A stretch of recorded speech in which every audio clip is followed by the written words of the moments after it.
Welcome to the world of real estate, loans and business brokerage. This is Roy Malkison, your red tie agent, and you are listening to MiTalk show. Yes, it is Malkison Inc. Talk show, and we are going to talk about real estate, loans and business brokerage.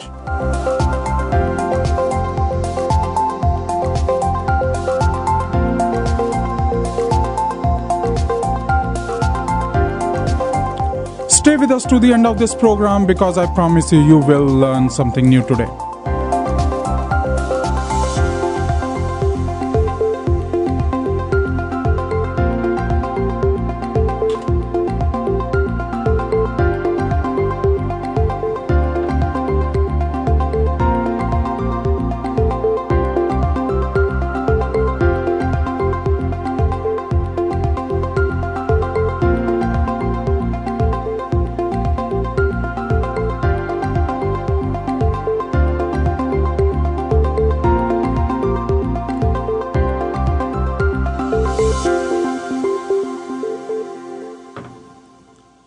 Welcome back, listeners. This is Roy Malkison, your red tie agent, and you are listening to MiTalk show. Yes, it's Malkison Inc. Talk show, and we talk about real estate, loans, and business brokerage. MiTalk show is Malkison Incorporation media production, and we bring this program to you every Friday between 1 to 2 p.m. on Radio Salam Namaste 1480 a.m.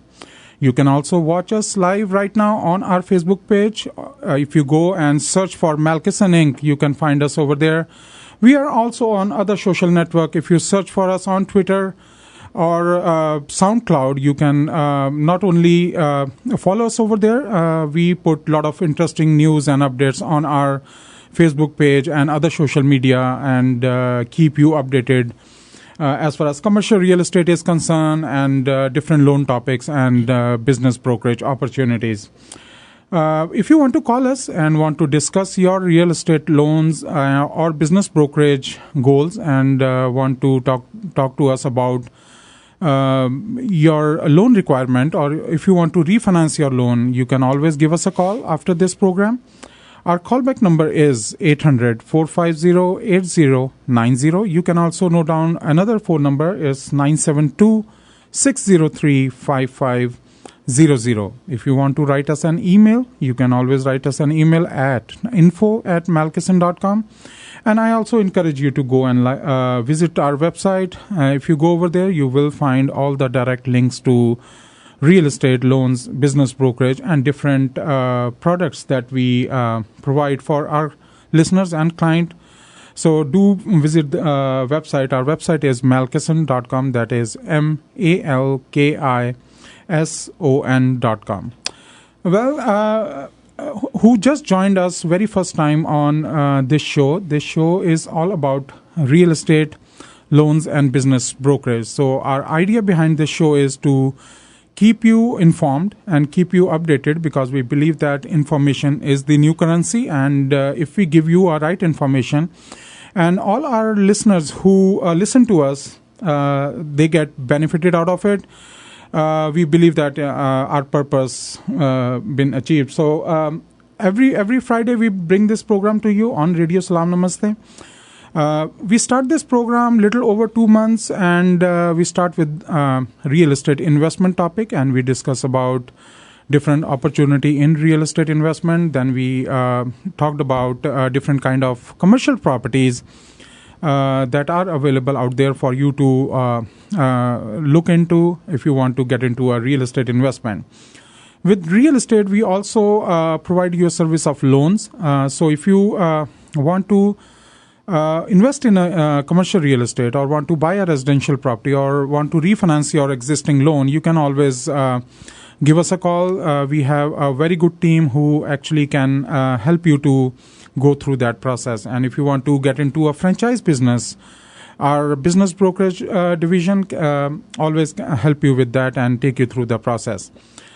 It's my pleasure to have my mentor and mentor to many in commercial real estate, Mr. Cliff Bogart, back in the show. He was out for 2 weeks. How are you, Cliff? I'm doing well, Roy. How are you? I am wonderful, and I definitely can say on behalf of our listeners that they must have, getting tired of me running this show, and they want to listen some, sensible information. So I'm glad you're back. All right. Well, I thought everything you said was very sensible, but I'm willing to add to that in any way I can. Wonderful. So, Cliff, we have, in continuation of our, initial topics that we started like 2 months ago about the investment in commercial real estate, and we talked about, as I mentioned a little earlier, that we talked about different kind of commercial properties. So, what's today's topic?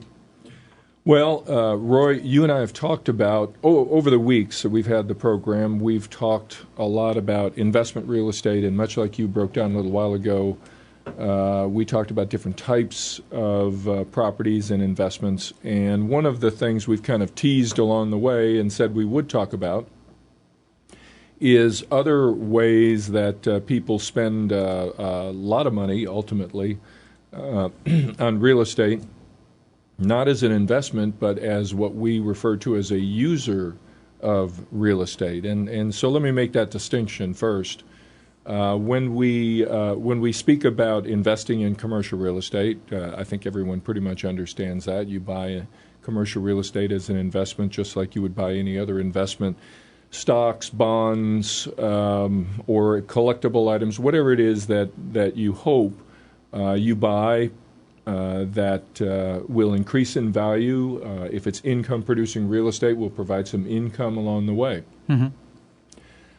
But there's another area where maybe many of our listeners do, in fact, spend a lot of money on commercial real estate where they don't actually own it, and that is leasing. And I'm talking about, in particular, I'm talking about commercial leases.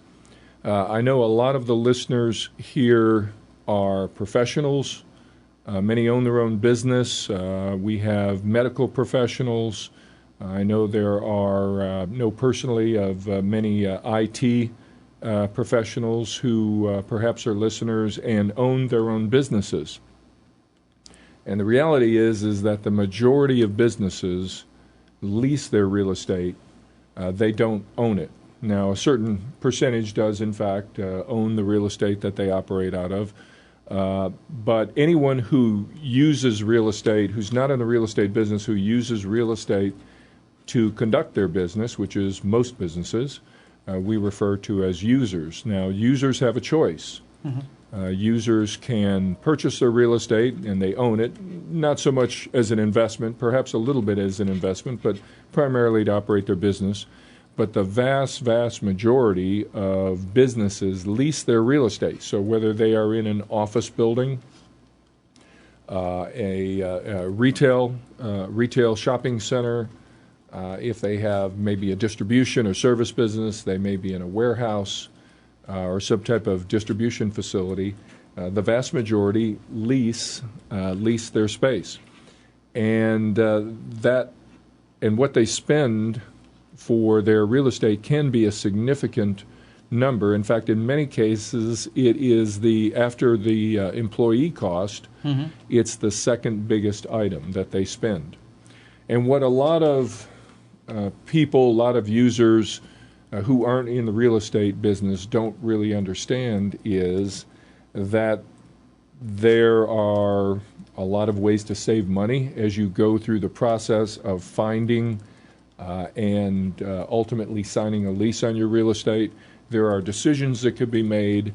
There are elements that are in the lease document that can be negotiated, and many people and most who aren't in commercial real estate don't understand all of the items that can actually be negotiated. They just take the leasing agent perhaps at their word that these are the terms, and so those must be the terms we accept, or if they're trying to do this on their own, perhaps they know a couple of items about their lease and they want to negotiate on the rental rate. Well, everybody wants to negotiate a little bit on the rental rate. Sometimes in down markets that there is more flexibility in negotiating rental rate.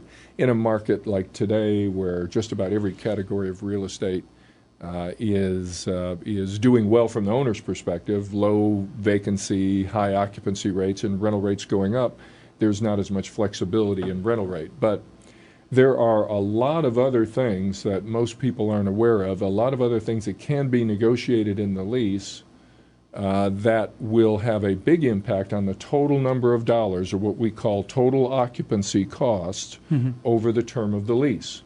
And that's where we can be of assistance. Now, I'm going to cover some of those things today, but this is something that I've been doing for 37 years, and I know you've been doing for a number of years as well.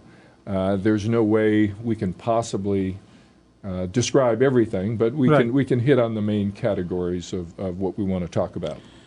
Right, wonderful. And listeners, as you listened, Cliff said that there is a lot of opportunity for all those listeners out there who actually leased their commercial properties, and who knows that if you sit with us, probably we can bring you some opportunity to finally become a property owner.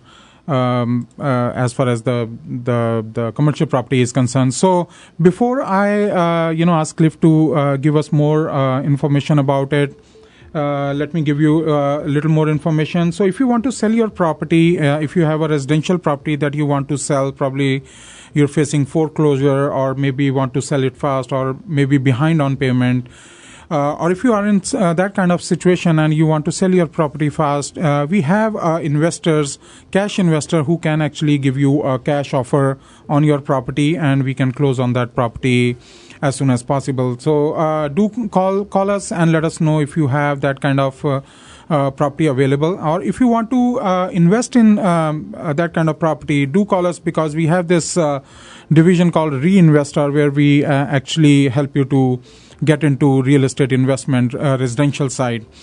If you want to sponsor this program, you can always give us a call, because we want all our professionals who are associated with real estate loans or business brokerage in any ways. They can call us and become a sponsor of this program.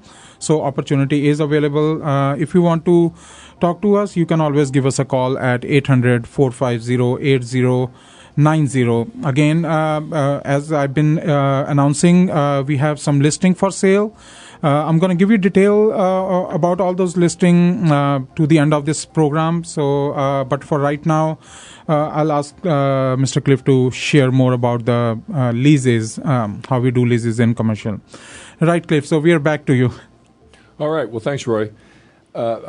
I would like to go over some fundamentals about leasing that many of the listeners may not be aware of, and maybe it's best to start with different types of lease structures. Not all leases are structured the same, or set up the same, as far as the way rents are paid, the way operating expenses are paid, and other fees.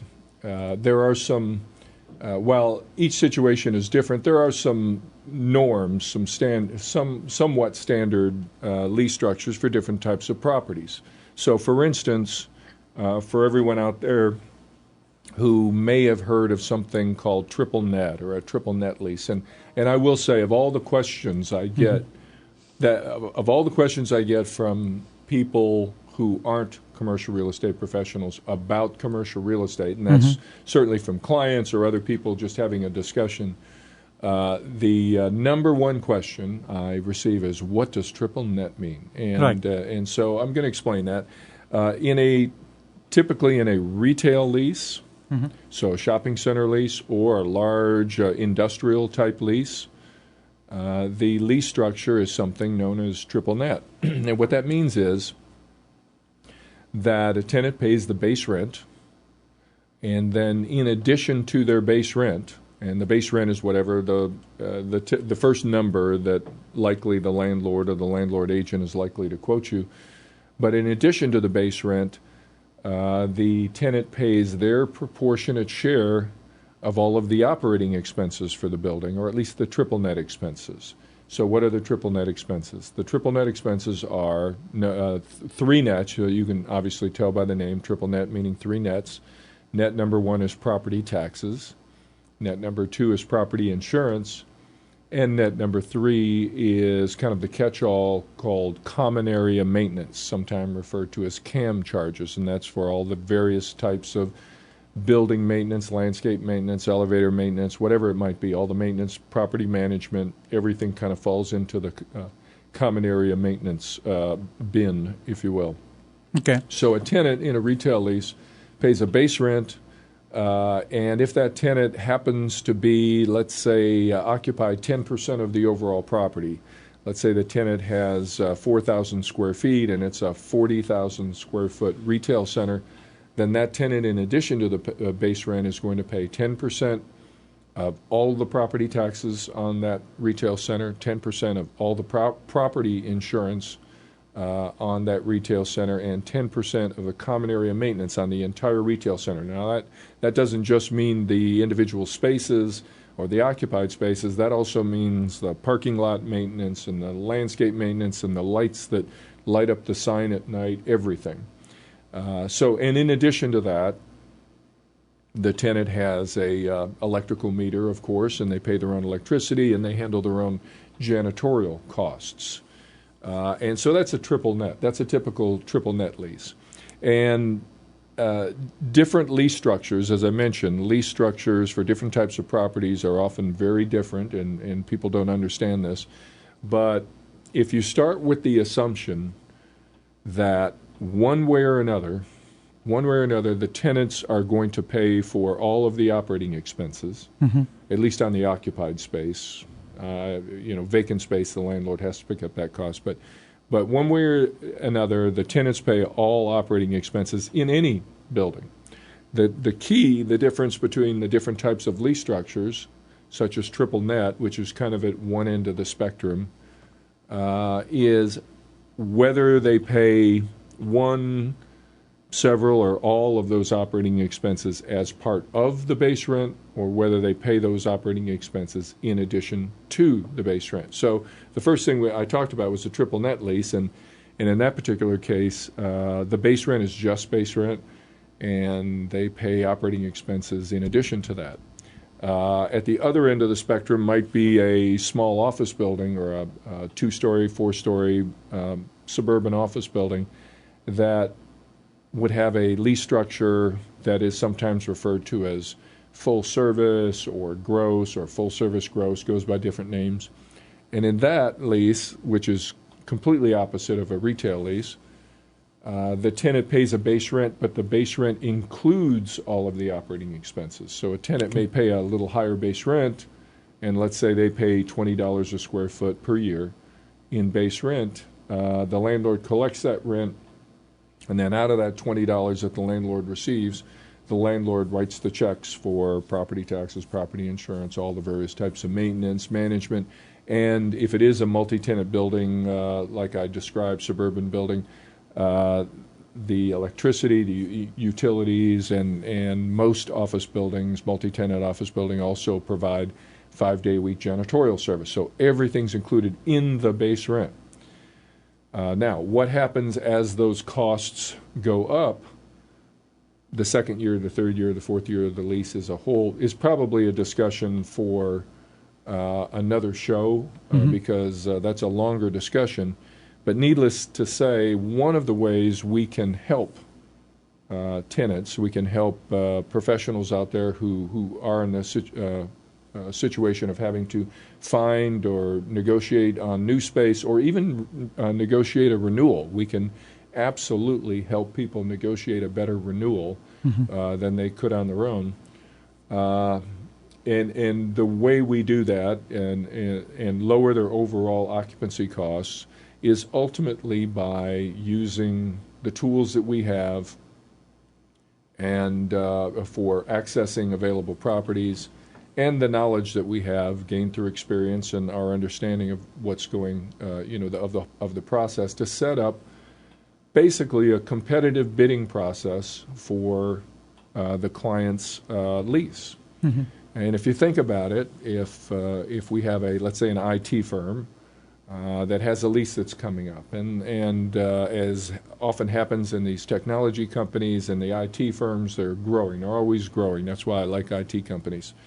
They're always growing. So let's say they're in a space and they've been in the space, and now they're really crammed in there. They need more space. They're coming to the end of their lease, and they're looking to grow from 2,500 square feet to 5,000 square feet.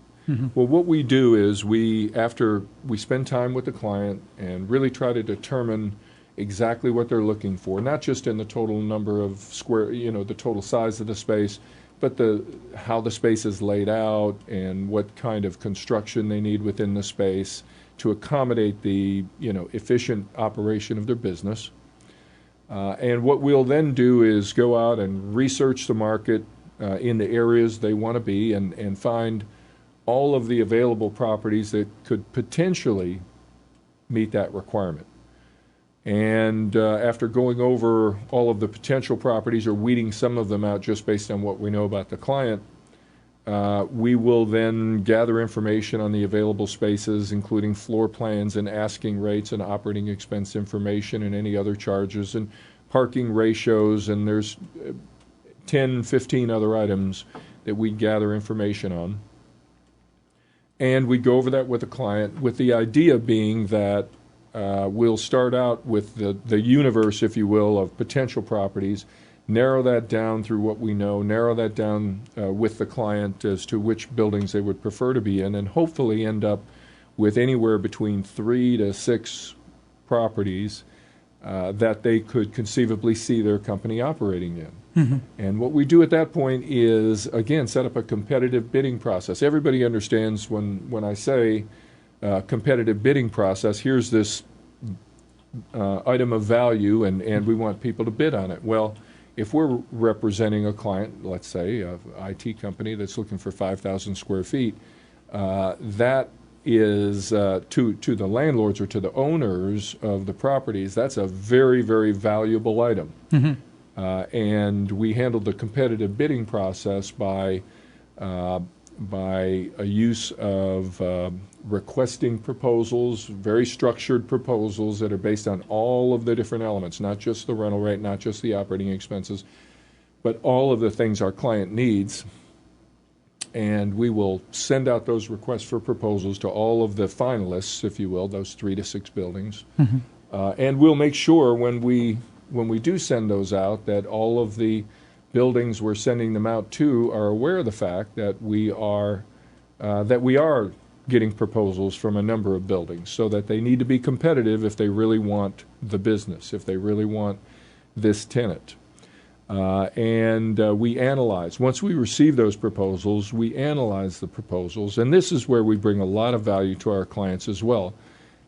Because of the different types of lease structures, again, triple net, full service, triple net at one end where none of the operating expenses are included, full service at the other end where all of the operating expenses are included, and there's 15 different variations between those two. Mm-hmm. Mm-hmm. What happens is the proposals that come back are often structured very differently, apples and oranges. There are office buildings in some areas that are now doing triple net leases, and there's retail properties that are doing modified gross leases, and all these different types of lease structures.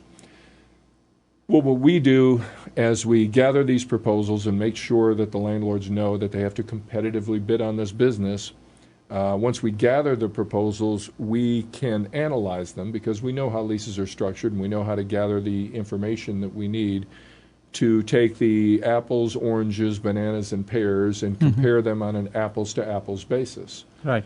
Because if you don't know what you're doing, it can be very, very misleading. Sure. So that's really the first step in the leasing process as we drive to get the tenant the best possible deal. That's at that point we are down to, and after we evaluate and analyze these properties, and after the tenant, our client has had a chance to tour the properties and see them, certain preferences and likes and dislikes. They'll like certain properties better than others because of the location or because of the amenities or easy access, whatever that might be, and usually pertains to their business and also where they live or where their employees live, what have you. Certain preferences come from that, between the numbers and those subjective preferences. And what we really try then to do is zero in on the 2 top building and maybe 1 or 2 backups, and really try to negotiate proposal, counter-proposal, back and forth, ultimately to get what we call each building's best and final proposal. And Right. at that point, after a lot of negotiating and a lot of back and forth, we say, okay, this is it, folks. This is the time. If you put your best foot forward, these are the numbers we're going to base our decision on. Mm-hmm. And again, I want to emphasize we're talking about things such as rental rate, how operating expenses are handled, perhaps something called caps on operating expense increases, how other items are handled, such as parking charges, reserved parking space. A big impact item is what is referred to in the industry as TI, which stands for tenant improvements, which means construction. And typically when we're talking about TI, we're talking about the construction allowance that the landlord is going to provide for us to build the space the way we need it built. Okay. And that's something where we have a lot of experience as well, and each building is going to be different. We may look at space in one building that only needs minor modifications and maybe new carpet, paint, move a couple of walls and a couple of doors. And we may look at another space that needs total new construction. Sure. And we have enough experience in construction and what it takes and the timing and competitive bidding the construction process as well, that when we're evaluating the proposals, or by the time we're evaluating the proposals, we can be reasonably certain, or if we aren't reasonably certain, we know how to become reasonably certain, that the allowance the landlord is going to provide will build the space and construct it the way we need to use it. Right. And again, it could be a wide variance from one building to the other, but we can help them with that process. Cliff, one question that coming to my mind is, because you're giving example of this IT company, so how soon should they start?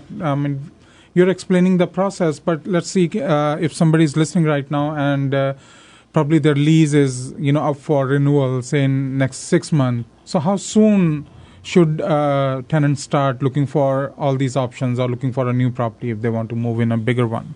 Well, good question. And let me put it two different ways. If somebody came to us and said, oh my gosh, I didn't realize my lease is up, landlord's kicking me out because they've already released my space, sure, and I need to be somewhere next week, we could find them space. Now, they're going to have to make some compromises unless we get really, really, really lucky, but we could find them space.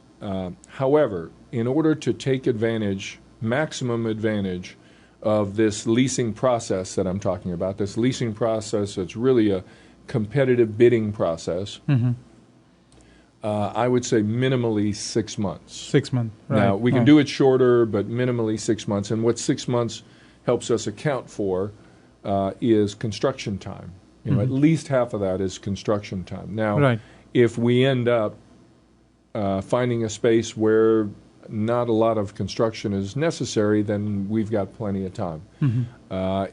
If it's likely that the tenant is going to need new construction, or even brand new construction, if we were looking at moving into a brand new building where their space has never been occupied before, I think you should probably add at least a month to that. Now, it's hard to know ahead of time whether you're going to be moving into a new building or not. We'll look at all those alternatives, unless a tenant perhaps specifically has a preference for moving into a new area with new buildings, moving into Frisco or somewhere up in Plano near City Line where new construction is going on, or other areas. The tenant may have a preference to want to move into new space. In that case, I would say 8 months would be sufficient time. Well, listeners, you just heard from Mr. Cliff that, this is a time-consuming process if you want to get a maximum benefit out of it. But if you like at the urgent situation, then we definitely can find you a property for you to occupy. But at the same time, because since we are discussing about leasing and negotiating your existing leases, so definitely you have to think about it. And I guess this is your homework for this weekend, that you pull out all your lease documents and see when your lease is expiring and what's in it. If you need our help in that, always give us a call. Our callback number is 800-450-8090. And this show we bring to you every Friday between 1 to 2 p.m. on Radio Salam Namaste. And you can always watch us live on our Facebook page. All right, Cliff. So we talked about negotiating a lease, and you just give us a lot of information about how the process goes. So what next, Cliff? Well, there's one last thing I'd really like to point out, and this is very important.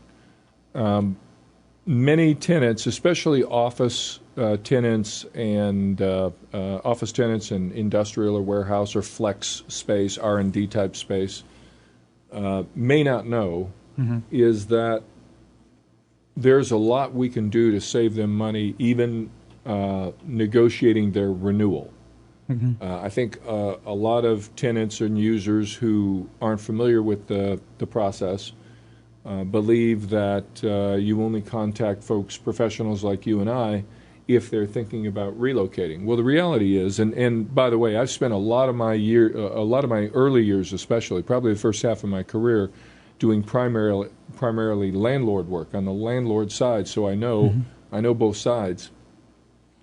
And the reality is there are ways to get the best possible deal on the renewal, and it's really quite simple.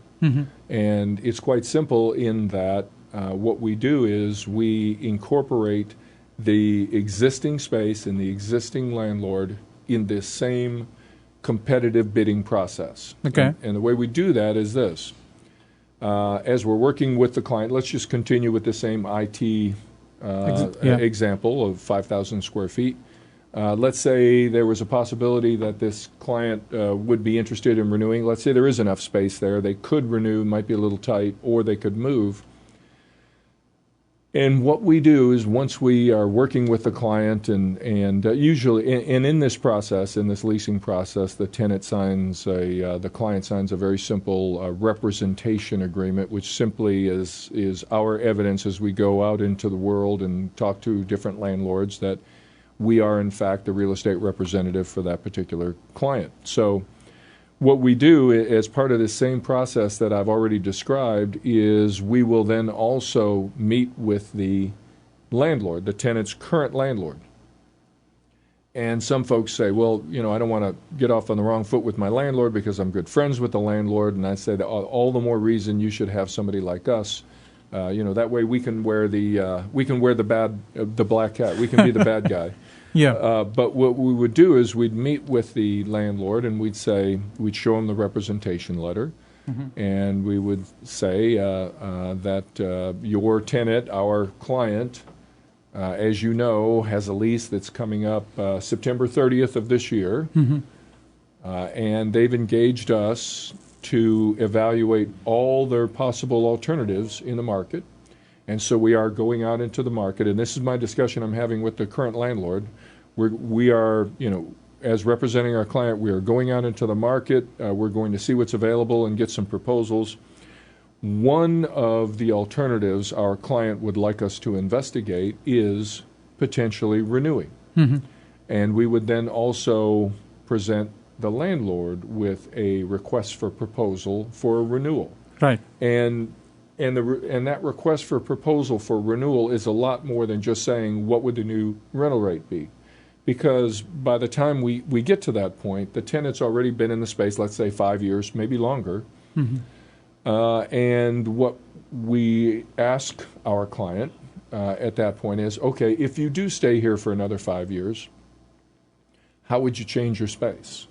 Well, most want new carpet and new paint, of course, but very often the use of the space and the way tenants use space as technology has changed, what have you, the use of space, that could be a whole nother program we could do. Right. The use of space and the way people use space, it has changed over the years. Many, many years ago, 30, 40 years ago, everybody had their own private office and they had a secretary, and people don't work like that anymore. They have open space, there's collaborative space, workstations, what have you. So we ask our client, if you were to stay here another 5 years, what would you need? And it usually comes with things like, well, new carpet, new paint, but we'd like to take down the walls of those two offices there to create a more open area, and maybe the conference room is too small, we want a bigger conference room. It could be any number of those things, so that when we do present that request for proposal to their existing landlord, it's more than just what will the new rental rate be. Because often by that point, the landlord may have casually or even in a letter told the tenant, hey, your lease is coming up. If you want to renew, the new rental rate's going to be $25 a square foot. Sure. Well, that doesn't include any of the stuff that the tenant really would want or need if they were to stay there another 5 years. And so what the effect of this is instead of the landlord or the landlord agent thinking that they have a captive audience, like being in a movie and wanting popcorn and there's only one place to buy it, we make them aware that, hey, there's other places we can buy popcorn too, and so they have to get competitive on their pricing, and they usually do. Right. And the nice thing is that Dallas, in fact, all the major markets in Texas, and certainly all the major markets even around the country, are very accommodating in working with commercial brokers such as us who represent tenants and users. It's really the norm. In fact, I'll finish with one more point. In all of the leases, commercial leases that are negotiated out there, and I'm talking right now primarily office and industrial, and certainly, office and industrial, and a lot of retail new locations. Only the smallest, or predominantly, it's the smallest tenants who don't use brokers, such as ourselves, or professionals such as ourselves, which is a shame because those are the folks who need us the most. Sure. The big corporations, and I'm talking about the biggest corporations, all use commercial real estate professionals. And sometimes they have national contracts with some of the big firms or regional contracts, but they all use commercial real estate firms because otherwise they would have to have their own real estate department, and it's a way they save money. Right. Well, listeners, you're listening that it doesn't mean that you have a small business or a big business. You need that professional advice because sometimes it get very complicated, and sometimes because you have that relation, a soft corner with your landlord over the years, and you don't want to bring your requirement to your landlord when the renewal time comes. So it's very good idea to have somebody on your side who can actually bring all those important points to the landlord, so that not only landlord go high on your leasing cost, but also they should understand that that over the time you need some improvement in the property to run your business in better way. I'd like to make one more point about that, Yes, sir. And that is one thing to keep in mind if you are a professional who leases your office space, or you're a business owner who leases your space, whether it's office space, industrial, or even retail, is when you are negotiating on your renewal, if you're negotiating for a renewal, or even if you're trying to go out and find space yourself, remember the landlord has a professional agent representing him or her. Right. They have somebody who's negotiating on their behalf who understands everything I've been talking about operating expenses, about rental rates, about the market, how caps on operating expenses, and all the different items, tenant improvement, construction, all of that. They understand it. So if you're not totally fluent in all of that, there's a good chance that you may, I won't say be taken advantage of. Let me just politely say that you won't get as good terms on a deal as you would otherwise if you had a professional representing you. Because, and this even goes to state law, in the state of Texas, as in every other state, you have a fiduciary responsibility to represent your client's best interest. And so the landlord agent has a fiduciary responsibility to negotiate the best possible deal he can for the landlord. Right. And so that's why you need someone who has a fiduciary responsibility to negotiate the best possible terms for you. So, Cliff, who pays for, so if we have a client who want to renew his lease, so who pays for professionals' commission? Well, I can say that generally speaking, for office space, for industrial space, and for new retail space, for new locations on retail space, the landlord will ultimately pay the fee. And if it's a listing agreement, that's already part of the listing agreement, that a portion of that, if no one is representing the tenant, then a larger piece of that available commission goes to the listing agent representing the landlord. However, if the tenant has someone representing him or her, then a portion of that commission, and it's a little more complicated than that, but it goes to the tenant broker. So they have, for the most part, they have commissions plugged into their formulas. The question is, do you want to have all of that money go to someone who's negotiating against you versus having a portion of that commission go to someone who's representing your best interest? Well, that's exactly why I asked this question, listeners. So don't think that because it's a commercial property, then you have to pay out of your pocket. As Cliff mentioned, that in most of the cases, landlord, they pay for the commission. So you don't have to worry about that part. So if you have a property that or have a commercial property that is up for renewal on your lease, so I suggest you to give us a call. At least it's not going to cost you anything. Let us review your lease so that we can suggest you and maybe negotiate with your landlord on different terms that make more sense now after 5 years. Since you leased your property. As I mentioned in the beginning of the program that, I'm going to share some listing with you.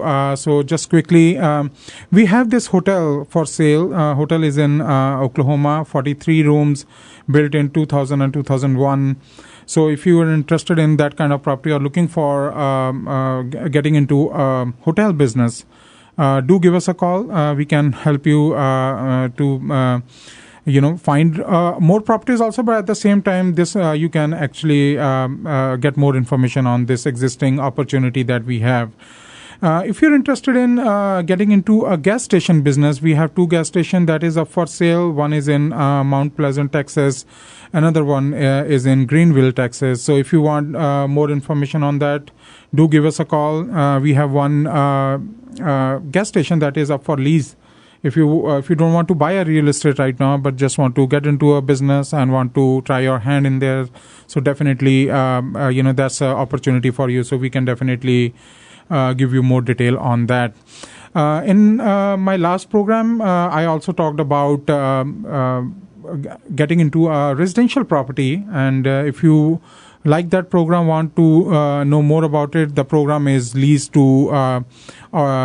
with option to buy. So this company that we work with, they can help you to buy a house and give you that house on lease for 3 years, and then you have an option to buy that house.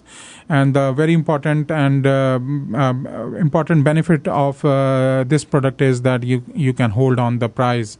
Current price, and even if you decide to buy it after 3 years, they will sell you that house for the same price. So if you want to want more information of all these listings or this product, you can always give us a call. Our callback number is 800-450-8090, or you can also call us at 972-603-5500. If you want to write us an email, you can always do that. It's info@malkison.com. I also encourage you to go and visit our website. You will find all the direct links to our website on our website about real estate loans and business brokerage, different product and different services that we provide to our clients. Again, if you have a property that is facing a foreclosure, or you want to sell that property fast, or you need a repair in the house, but you don't want to take care of that and you want to get out of that property, always give us a call. We have a cash buyers who can actually offer you price on it in as soon as 48 hours. So they can give you a very good price on that. So, or if you want to get into investment side of it, you can always talk to us about it.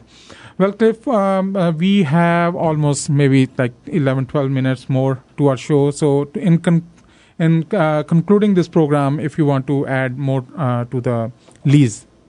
It's hard to know where to start to add just a little bit more. It's just I was thinking as you were talking there in commercial leases. Yes, sir. And I know this makes me sound old. I'm not nearly as old as this sounds, but I did my first commercial lease in October of 1979. Well, I even don't know what I ate yesterday. And I've done a whole lot of commercial leases. Like I said, probably the first almost 50% of my career, I primarily negotiated from the landlord side. I represented tenants as well, but I did more landlord representation. Right. I represented landlords for all different types of properties, everything from first-class office buildings to C-class office buildings and in warehouse. Actually started did a lot of warehouse leasing. Retail, a lot of retail leasing over the years, but the latter part of my career have focused mostly on working with the users, the tenants, tenants who lease space, and obviously users of real estate who want to buy their own property to operate their business. So did a lot of that. There's so many little things that we can negotiate and are negotiable if you know what they are, and if you understand, like we do, how the landlord looks at leases. Right. If you can imagine being an investor and owning a building, what might be important to you, well, we understand all those things. And those, by the way, working with different types of owners, having worked with different types of owners or negotiated against them or on their side, there's a difference between, and this is something we also evaluate as we're looking at different properties, there's a difference between what we call an institutional owner, like an insurance company, a pension fund, or even a REIT, real estate investment trust, right. versus a investment group that may own the property, versus a mom and pop investor who might have bought this, like one of our listeners, bought a property as their own personal investment, and there are different things that motivate them. And so if I have a client, and I'll just make a very simple example. If I have a client who's going to need a lot of construction on their space, very expensive construction, we won't waste time going to the mom and pop small investors. They generally speaking want to operate their buildings for cash flow. Whereas an institutional owner, insurance company, pension fund, they want to operate their properties to increase value. And one of the ways they increase value is by putting money into their property, including a lot of construction dollars or what have you, anything they can do to increase the rent. And in doing so, increasing the rent, they increase the value of the building. So depending on what the client's needs are, we're also going to not waste time in trying to work with in certain types of landlords that aren't going to be what we're looking for. On the other hand, flip side of that very quickly is somebody who is looking for just the lowest possible rent. We might go to the mom and pop, try to take the space as close to as is as possible with minimal construction dollars, and thereby be able to negotiate the lowest possible rent. Wow, and exactly as Mr. Cliff mentioned, that there are a lot of possibilities, and it's just and we just talked about a few possibilities, and as I always mention that in this show we bring over 41 plus years of experience, and Mr. Cliff has been in this market for a very long time. And he understands this market in and out, and always you can take benefit of it. And we bring this program, and we hope that every single time when we do this program, you will learn something new from this show. If you want to call us and discuss about your real estate goals, you can always give us a call. Our callback number is 800-474-5400, 450-8090. Or if you want to write us an email, our email ID is info@malkison.com. You can visit our website. Website is www.malkison.com. That is MALKISON.com. And MiTalk Show is Malkison Inc. Media production, and we bring this program to you every Friday between 1 to 2 p.m. Central Time. And you can always tune into, if you're in North Texas area, you can always tune into Radio Salam Namaste 1480 AM, or you can download their smartphone app on your iPhone or Android devices, and you can always listen to us there. If you want to. And at the same time, I encourage you to like our Facebook page, share our feed on your timeline, and share this information with your other friends who are interested or want to get into real estate investment. I hope today's show bring you a lot of information that is very beneficial to you. And always, as I mentioned, our contact information, you can give us a call anytime you want.